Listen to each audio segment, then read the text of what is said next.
Hey guys, it's me again with episode 4. This episode, I thought we would talk about subplots. Subplots. The plots that go along right next to the main story, or even sometimes make the main story possible. There's 3 I have in mind that I would like to talk about this episode, and that's probably all I'm probably going to talk about as far as subplots go. The one that really I enjoyed, even though it did kind of have a bit of a depressing ending, was the Tale of Ba Sing Se Iroh, the Tale of Iroh. Um, Not to give anything away. Well, I think I already have talked about this. In the main story, Ozai went to his father and told him to revoke Iroh's birthright so that he could become Fire Lord. But when he said no because Iroh had lost his son, and he didn't know what he was going through, and that he should be a little bit more concerned about this instead of trying to take his position. I wanted to talk about Iroh losing his son. Once again, in that exact same episode, there's a conversation between Kid Zuko and Kid Azula when they were both in the palace. And Azula was all like, Iroh's a terrible leader. He gave the city back to the Earthbenders because he was so torn up about his son he just couldn't fight anymore. And Zuko stood up for him like, you don't know what you're talking about. He's probably just sad because his only son is dead. And this story would have been a lot smoother I if if the Fire Lord wasn't evil. Yeah, that the story would be a lot smoother if the Fire Lord wasn't evil, guys. Yeah, that yeah, but I guess I'm trying to say is if okay, no, I'm just gonna talk about this. Apparently, his Iroh's son was just a regular old Fire Nation soldier, and he got killed by Earthbenders. They don't actually show it. They talk about it, and it's there. And this entails Ba Sing Se, the story of Iroh. It opens up with Iroh, of course, walking over by Ba Sing Se, and helping out random people. It's especially funny. He cheers up a baby, and then like right after that, he's walking down this dark alley, and this guy tries to rob him. Now, he could just firebend the crap out of this guy, but instead, he decides to have a conversation with him, and the burglar's just like, give me all your money, old man. And he's like, you're gonna rob me with that stance? Because didn't know what he was doing. So, I don't know what it is about this guy, but he is so awesome.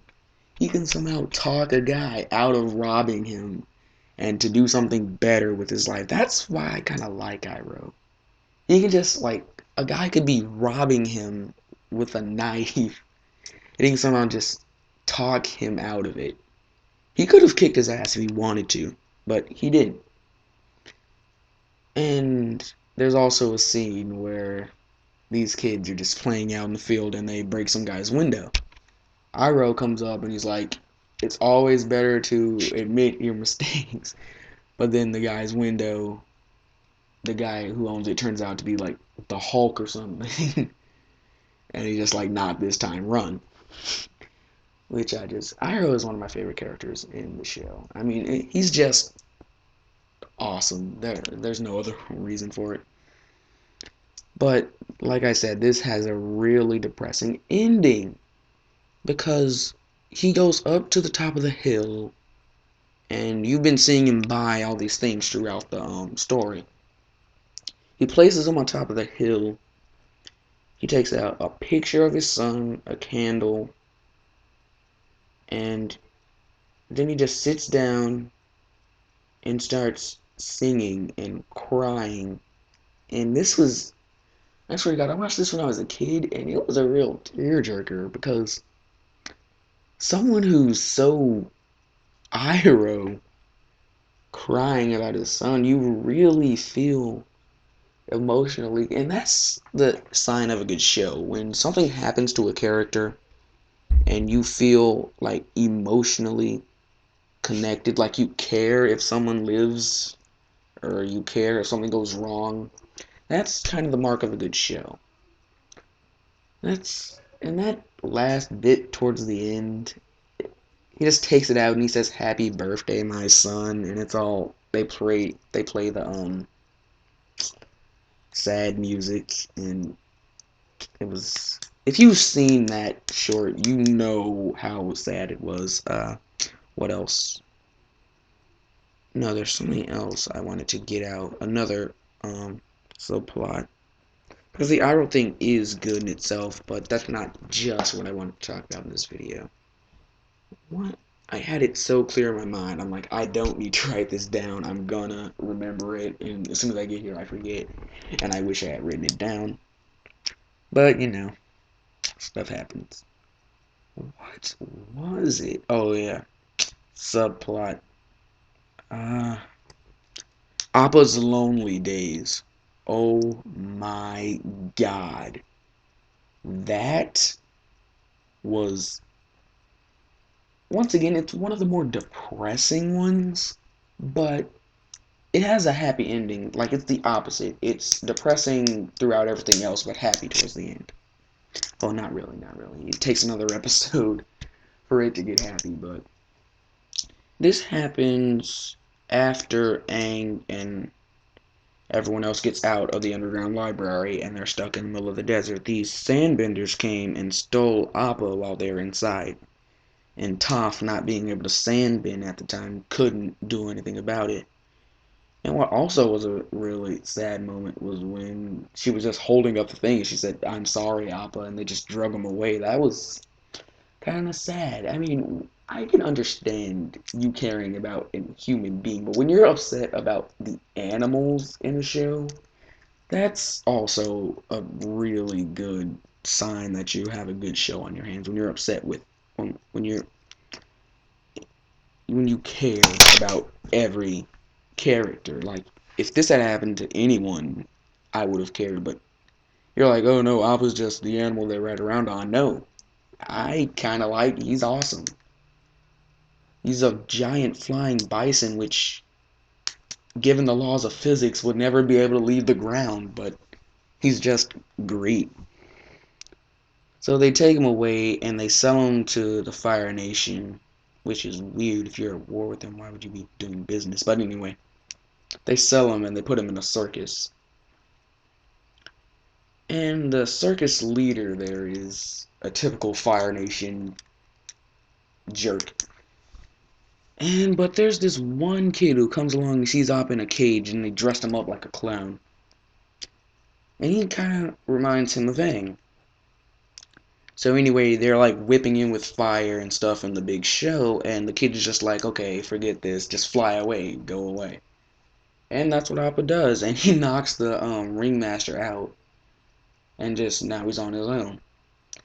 And one of the really not so sad, but yeah, it is kind of sad. He flies back to the where the library used to be, and it's like they're gone. Which is kind of, if they had just stayed put, they would have been all right. But they didn't. But I can't blame them for not staying put. I wouldn't have stayed put.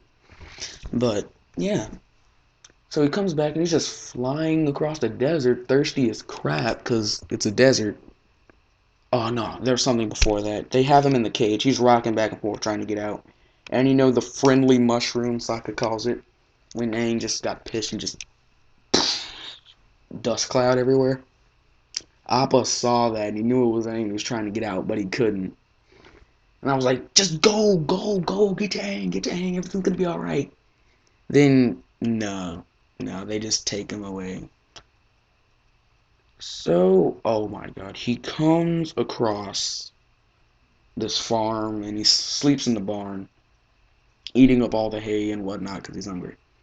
Middle of the night, the farmer comes out, sees Appa in the thing, and he takes it relatively well by taking out a pickaxe and pointing it at him, going, "Ah, monster."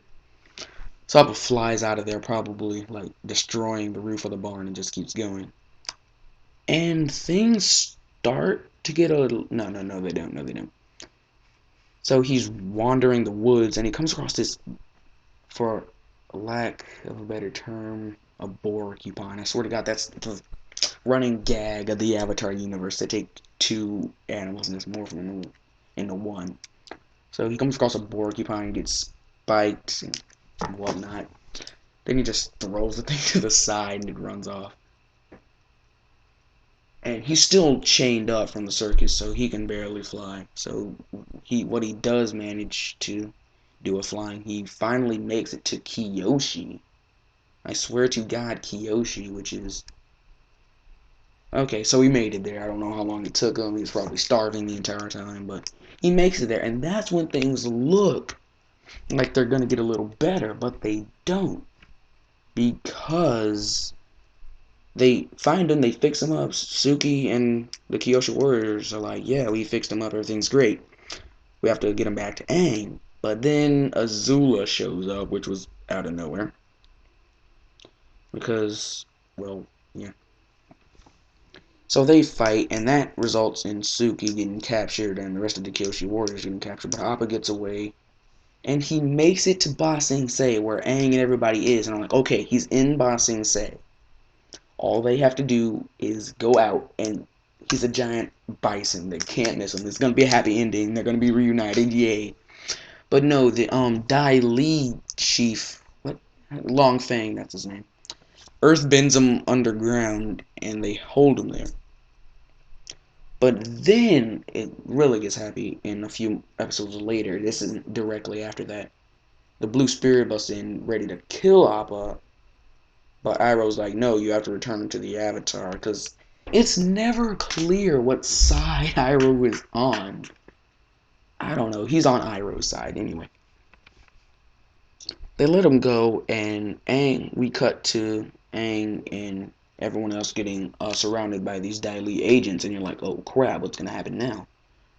And when you think everything's about to go south, Appa comes in, busts through the wall, takes out like 6 guys, and then he just throws Long Feng into the lake, and everything's awesome. And I can't remember, they all jumped on him, like, yay, Appa's back. And that was the end of his story. I mean, that was